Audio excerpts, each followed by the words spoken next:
పర్వాలేదులే. భగవంతుడు చల్లగా చూసుంటే శోభనం గదిలో నీ కొంగుముడి విప్పాల్సిన వాణ్ణి. డబ్బుందని రామన్నని పెళ్లి చేసుకున్నావు కదా. భిక్షపతి, నేను నీ వదిన్ని. కళ్ళు పోతాయా? పోనీ, నిన్ను అనుభవించాక కళ్ళేమిటి? ప్రాణం పోయినా పర్వాలేదు. ఏంట్రా, ఏం చేస్తున్నావు ఇక్కడ? ఏం లేదు నాన్న, పాలేమన్నా ఉంటే ఒక బిందుడివ్వు, నేను కూడా శివలింగం మీద పోస్తాను అంటే నోర్మి అంటుంది. మూసా పోస్తాను వదినా. ఏమా, వాడేమన్నా వాగాడా?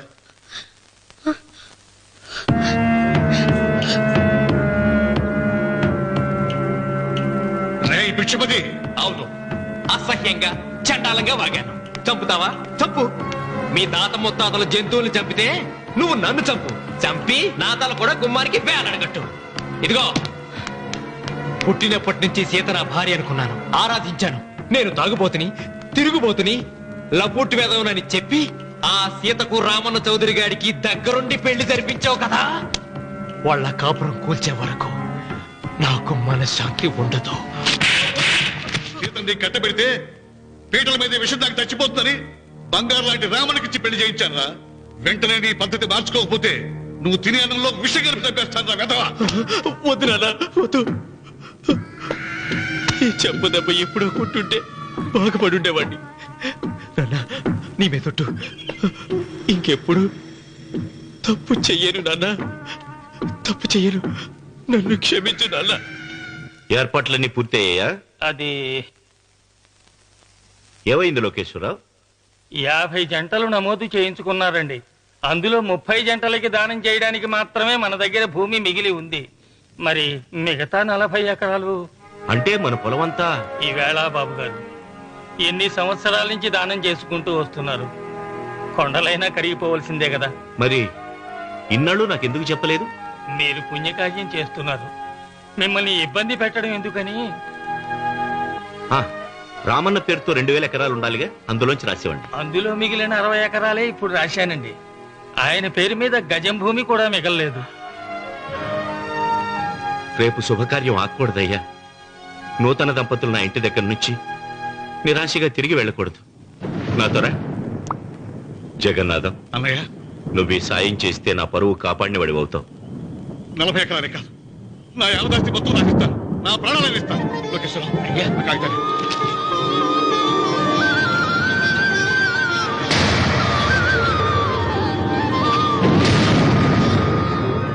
మీ కుటుంబం 10 కాళ్ళ పాటు చల్లగా ఉండాలయ్యా.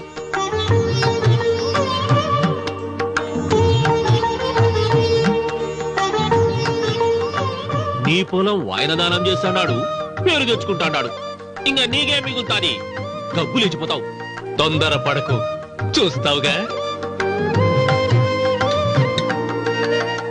ఒరే రావుడు, ఈ భోజనాల కార్యక్రమం చూస్తుంటే నాకు తిరుపతి దేవస్థానం గుర్తుకొస్తోందిరా. నువ్వైనా చెప్పచ్చు కదా మీ నాన్నకి, ఈ దానాలకు అంతే లేదా? ఎదుటివాడికి ఇంత పెట్టడంలో ఆయన ఆత్మసంతృప్తి పొందుతున్నారు. ఆ పుణ్యమే ఆయన నిండు నూరేడు బ్రతికిస్తుంది. నువ్వు అన్నం వచ్చి ఇదంతా నీ పుణ్యమేరా. అంత మాటలు కదయ్యా. హర హర మహదేవ్ శంభో శంకర. ఓం నమః శివాయ. పెదనాన్న. ఏం బాబు? పెదనాన్న, నాన్న. ఏమిట్రా? నాన్న నోరు. ఏమిటో చెప్పరా. మా నాన్న నోరు తెరిచి నిన్ను అడగలేక నాకు దస్తావేజీలు ఇచ్చి పంపించాడు. దేనికి? మీరు మా దగ్గర తీసుకున్న పొలానికి గాను రుణపత్రం రాయించుకు రమ్మన్నాడు.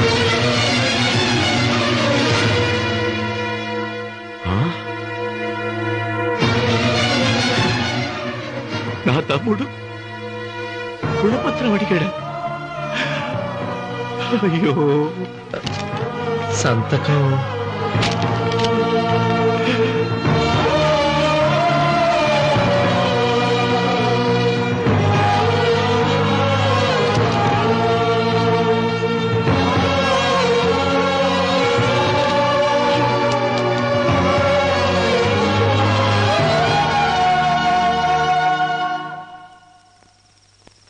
ఏంట్రా తినవేంటి? ఓహో, అన్నంలో విషం కలిపి చంపుతున్నానని భయపడి చస్తున్నావా? లేదురే, తిను.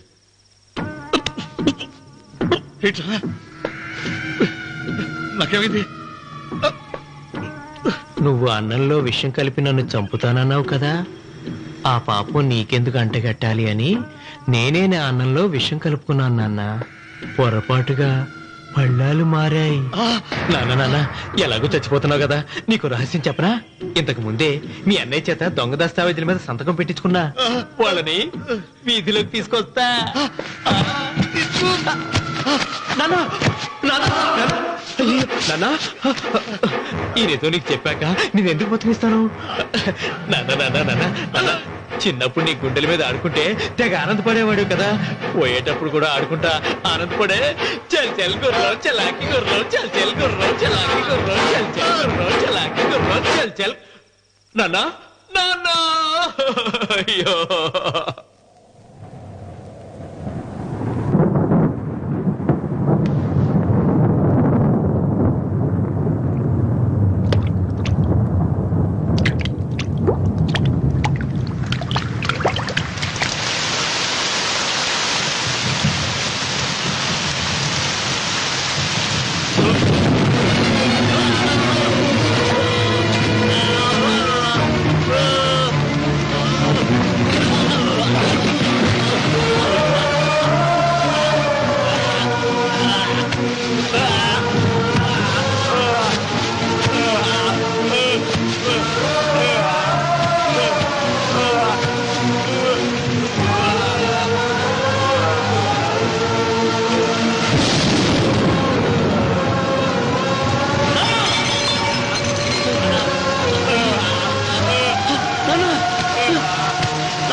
తొందరగా పోయినగా.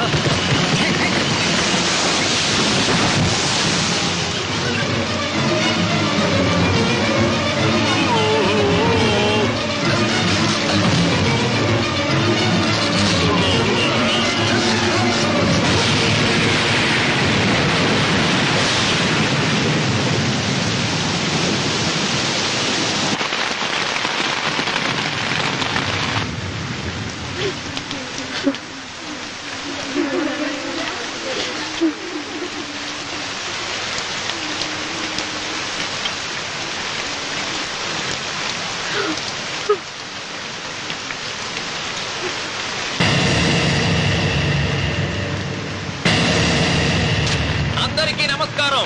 ఇది మా పెదనాన్న సంతకం పెట్టిన దస్తావేజు. అక్కడ మా నాన్న లేడు, ఇక్కడ మా పెదనాన్న లేడు. కానీ మా పెదనాన్న మా నాన్న దగ్గర 50 లక్షల డబ్బు, 40 ఎకరాల పొలం తీసుకున్నాడు. ఏ లోకేశ్వరరావు చెప్పు. అవునండి, నేను సాక్షి సంతకం చేశాను. ఈ అప్పు ఎలా తీరుతుందో ఆ ధర్మాత్ముడి శవం అక్కడి నుంచి తీసేలోపు చెప్తే బాగుంటుంది. బిక్షపతి మతుందా నీకు? ఇదేనా అడిగే సమయం? ఆయన తగలబడిపోతే ఆయనతో పాటు ఈ నిజం తగలబడిపోతుంది. మా అన్నయ్య ఆ ధర్మాత్ముడు రక్తం పంచుకు పుట్టాడు. ఏమయ్యా లోకేశ్వరరావు, మా అన్నయ్యకి మిగిలిన ఆస్తి ఏమిటి? ఈ ఇల్లు తప్ప ఏమీ మిగలలేదండి. సరే, 40 ఎకరాల కింద ఈ ఇల్లు పెట్టుకుంటాను. మిగతా 50 లక్షలు ఎలా ఇస్తావన్నయ్యా? ఏంటో నువ్వు మాట్లాడేది? మా రావుని ఒట్టి చేతులతో నడురోడ్డు మీద నిలబెడతావా? సరే, డబ్బు వద్దు, పొలం వద్దు, ఒక్కటిస్తే చాలు. ఏంటది? అది సీత దగ్గరుంది. అది ఇస్తే 50 లక్షల బాకీ రద్దు చేసుకుంటా. సీతారత్నం పుట్టింటి వాళ్ళు పెట్టిన 7 వారాల నగలున్నాయి. అవన్నీ నాకు ఇచ్చేస్తే నేను సరిపెట్టుకుంటాను.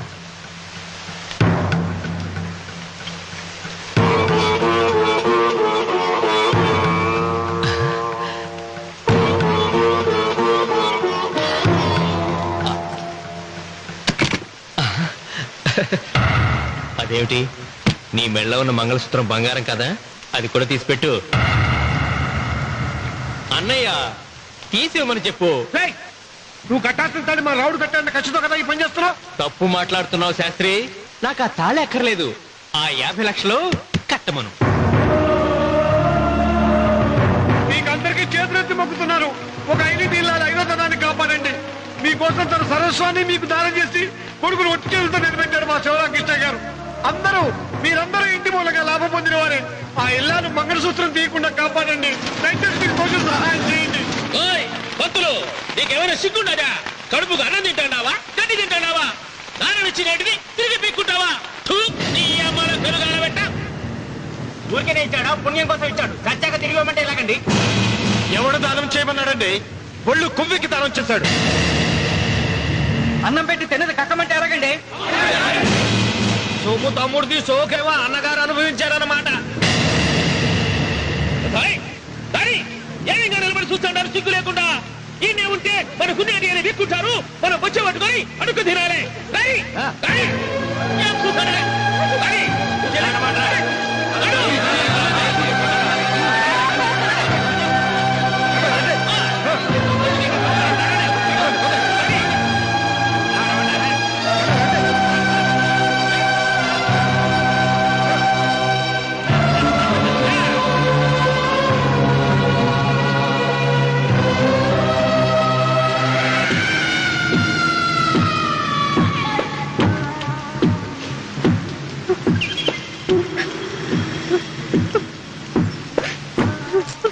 అమ్మ సీత, భిక్షపతి, మా వియ్యంకుడు బాకీ ఉన్న 50 లక్షల డబ్బు, 40 ఎకరాల పొలం నీకు నేనిస్తాను, సరేనా? సరే.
దేవుడా?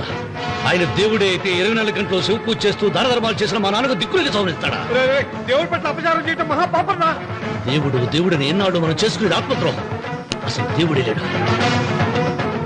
దిష్టి బొమ్మలాగా నా ఇంటి ముందు ఆ శివలింగం ఉండటానికి వీల్లేదు. మీరు ఆ శివలింగం జోలికి వెళ్తే నా ప్రాణాలు తీసేసి వెళ్ళండి. నా భర్త దేవుడికి అపకారం చేయడం ఈ కళ్ళతో చూసే కంటే మీ కళ్ళ ముందే చచ్చిపోతాను. నన్ను చంపేసేయండి. నీకు ఇంటి ముందు శివలింగం దేవుడా, నాకు మాత్రం నల్లరాయి. ఈ రోజు నుంచి నేను ఈ వీధి గుమ్మం నుంచి నడవను. ఆ నల్లరాయిని కన్నెత్తి చూడను. ఆ పెరటి గుమ్మమే నాకు వీధి గుమ్మం. ఇది అంగీకరిస్తుంది. నువ్వు నమ్ముతున్న దిష్టి బొమ్మ కోసం కాదా, నీ కోసం. లక్ష్మి వచ్చింది. ఇంకా సీతారామాలి. భిక్షపతి గారు తీసుకున్నది 40 ఎకరాలని, మిగతాదంతా కుట్ర అని, ఆ కుట్రలో నాకు భాగస్వామ్యం ఉందని రామన్న గారికి తెలిస్తే నన్ను చంపేస్తారండి. డబ్బు చూసేసరికి ఆశ పుట్టిందా? ఇదిగో ఈ సంగతి ఎవరికైనా చెప్పావో కోసేస్తా. భిక్షపతి, నువ్వు నాశనం అయిపోతావురా, నాశనం అయిపోతావు.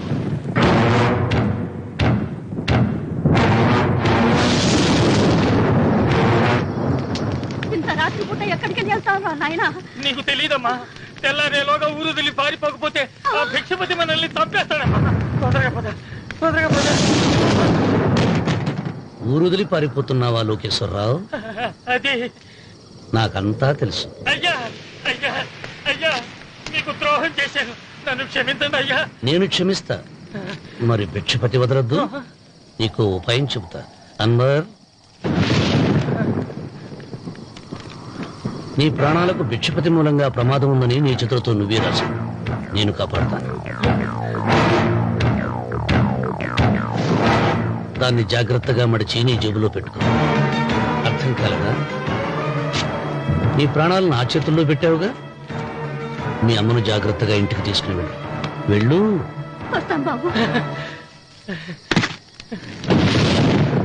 పదమ్మా, పద.